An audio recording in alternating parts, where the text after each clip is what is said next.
You've seen the photos. The clean white room, the adjustable bed, the monitors beeping softly, the team of people standing by, ready. And somewhere in the back of your mind, you've probably thought, thank God we live now. But here's what no one tells you. For 99% of human history, women didn't just survive childbirth without hospitals. They built entire systems around it. Knowledge systems, ritual systems, support systems so sophisticated that modern medicine is only now beginning to study them seriously. We are talking about 300,000 years of human births. Every single person who has ever walked this earth arrived through a process that predates antibiotics by millennia, predates surgery by centuries, predates the very concept of a doctor by thousands of years. And somehow, the species is still here. So here's the question that should be keeping you up at night. What did ancient women, ancient communities, ancient cultures actually understand about birth that we forgot, dismissed, or buried under fluorescent lights and insurance paperwork? Because the answer is going to make you look at the modern delivery room very differently. And it might make you question who exactly we decided to trust with the most important moment in human life. Start with what we know for certain. Ancient women did not give birth alone. That is the first thing to understand. The image of a woman isolated, struggling in the dark, that is a modern fear projected backwards onto history. The reality was the opposite. Every ancient culture we have ever studied had a version of the same figure. A woman, experienced, trusted, who had seen births dozens, sometimes hundreds of times before she ever put her hands on you.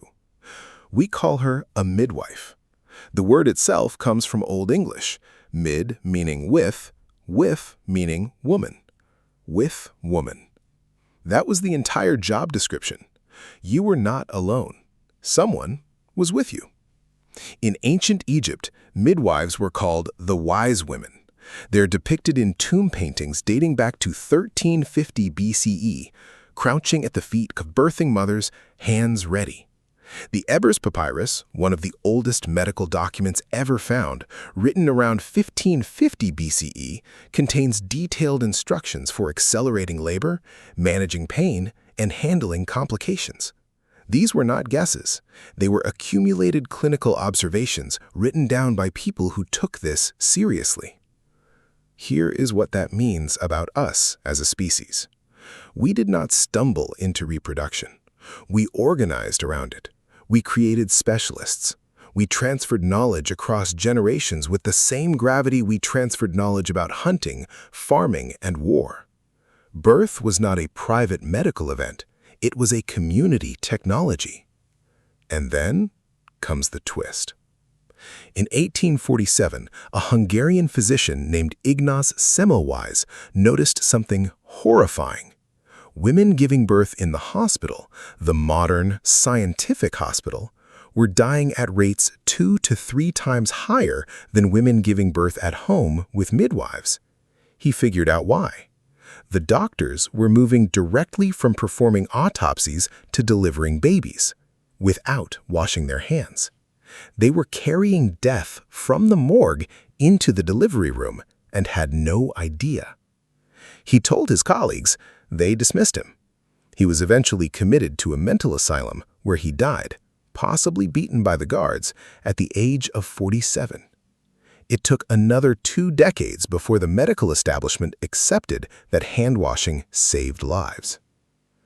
Let that land for a moment. For a brief window in history, the hospital was more dangerous than the ancient way. The midwife, working in the tradition of thousands of years of accumulated knowledge, was keeping more women alive than the credentialed physician with his textbooks and his instruments and his absolute certainty that he knew better.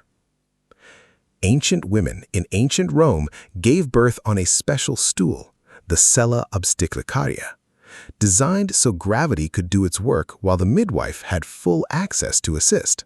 The mother was upright, moving, active in her own delivery, not flat on her back, which, it turns out, is one of the least biomechanically efficient positions for giving birth. We only started putting women on their backs routinely in the 17th century because it was more convenient for the physician standing at the foot of the bed. Not for the woman, for the physician. That is the single most surprising fact in this entire story. The position most associated with modern birth, the one that feels standard, clinical, correct, was invented for the comfort of the person watching, not the person doing the work. If this changed how you see something you thought you already understood, the next video will do it again. Watch it. You will not look at your own mind the same way after. And if you want more of this, the hidden history, the overturned assumptions, the things that were always true but never said out loud, subscribe to this channel. Hit like if this made you think.